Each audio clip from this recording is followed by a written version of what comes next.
All right, guys, let's recap this shit. Let's do it quick, though. Let's do it quick. Because I don't have much to say about any of it until the end. So, early prelims, sweeped. Easy. Marco Tulio looked freaking amazing, dude. That was a master class in striking, man. He has just crazy striking. Like, I can't even explain it. He's a just very flow state kind of fighter. Looked like a fighting nerd out there. It was honestly great. And dude, apparently he got fucking robbed this week before showing up to the US, and then he got into a car crash this week in Miami as well. So for just him to be going through all this BS in his personal life, like outside of the cage, to get that good win, I bet it feels really good. Um Next, regular prelims.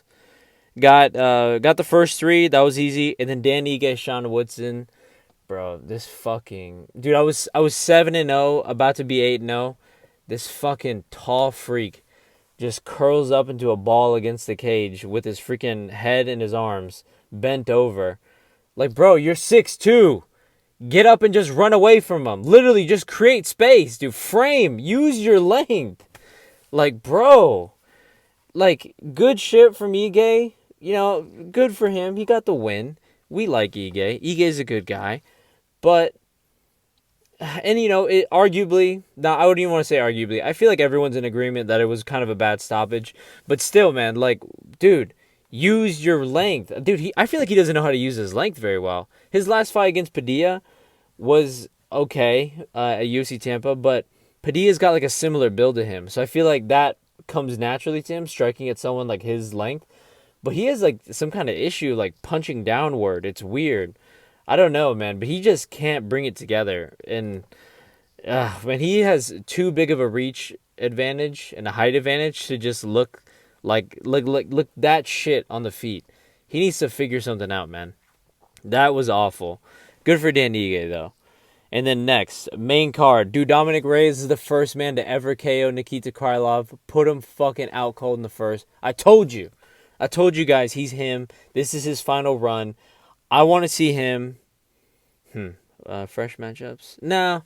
Honestly, him versus Jan Blachowicz. Him, Reyes, Jan 2, Fight Night main event. Not in the Apex. Not in the Apex. Somewhere crowded. Somewhere in America, because I want to see it.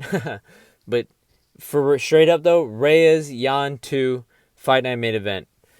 And then next, Bryce Mitchell, Gene Silva. Dude, honestly, Bryce Mitchell looked like shit. He didn't have anything for him in the striking. Couldn't get takedowns. And then when they were on the ground, Bryce had nothing for him. It was probably like the worst Bryce Mitchell performance we've ever seen. I don't even know what to say. It was honestly extremely disappointing. Gene Silva's amazing. Like, he looked great. Honestly, though, this whole barking shit, this like little kid antics he does, it really is starting to annoy me. He is actually my least favorite of all the fighting nerds. I'm more of a protest guy. I'm more of a protest kind of guy. You know what I'm saying? But yeah, man, good shit from Gene Silva. The fighting nerds keep their collective undefeated streak. The aura stays strong. And yeah, man, good shit for him. He probably got a performance bonus on that. I don't know yet. We'll see. Yair Rodriguez, Patricio Pitbull. Right, Yair Rodriguez gets a very good win. Establishes himself firmly in the top 5. Kind of like I'm not gonna let this guy who's been in the B leagues his whole career take this position from me. Kind of performance, and it was good. It was good. Stuck with his good leg kicks. Had his great ground and pound. In the third round, he was kind of just spamming 1-2s, and eventually he was just able to put Patricio down with one of them. But Patricio showed heart. He showed toughness at his age, and he's old man's got a chin. And speaking of old men with chins, we'll get to that in a second. Paddy Pimblett, Michael Chandler. I think I said second or third round TKO. Satisfied with that. His jiu-jitsu's sick. Michael Chandler sucks. No, I'm kidding. Michael Chandler is Michael Chandler. We're used to seeing him lose. Another Michael Chandler loss. Ooh, surprise, surprise. Great win for Paddy, though. I was very happy with that. Next. Oh, here we go, bro. Let's just start with Diego Lopez's performance first. You can't egg someone on to like come fight you when you're not fighting. You know what I mean? When you're not willing to take the fight. Like, you know what I mean? Like, when you're not standing there, like, he was willing to stand and bang, but he wasn't willing to chase it. He wanted Volk to come to him. Dog, you're losing. You need to go to Volk. And his kicks, he's the shittiest kicks I've ever seen. His spinning back kicks were awful. The slowest spinning back kicks you've ever seen. His front kicks, lazy. And for some reason, his low kicks, he just stopped throwing them. Like, after the second, he stopped throwing them. I don't know why. So, he needs to work on that. His clinch work, which is normally his bread and butter, was just non-existent. Volk did a great job at shutting that shit down. And then, Volk was on his bike in the 5th round, but what do you expect Volk to do? He knows he's winning the fight. At least, that's probably what he felt. He felt like he was winning. And, like, you know, he's older and he's coming off of 2 KOs. So he's like, I'm not going to stand here and bang with this freaking young buck who's got power in his hands.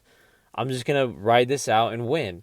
Because that's what fucking champs do. They don't fucking do dumb shit like what... I don't know, like what other champ? Like, honestly, every champ would probably do the same thing. Truthfully, I can't think of any champ that's actually gonna be like, oh yeah, I'll just stand here and bang with you in the fight I'm clearly winning, other than Max Holloway. But you know, he's not the champ anymore, so who cares? I don't even want to say it was a great performance. It was just it was a good performance. Hell yeah, Volk is a champ again. I went against the freaking featherweight GOAT. I should have fucking known better, but Volk is the featherweight GOAT officially. The featherweight GOAT, top 3 fighters of all time. It's like Jones, Islam, Volk, or if you're not a Jones guy, then it's like Islam, Volk, Jones. But Volk is definitely top 3 for UFC fighters of all time. Established himself as a featherweight GOAT, defied all the odds.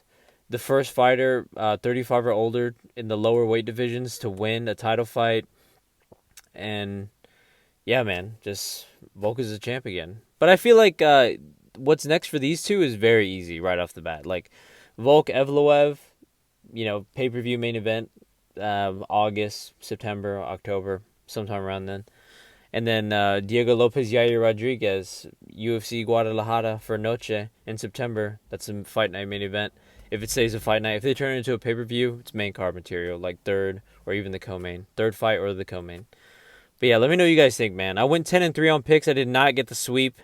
Thanks to Bryce Mitchell, Diego Lopez, and Sean Woodson. Thanks, guys. But, still a great card. Honestly, a great card. So let me know what you guys think.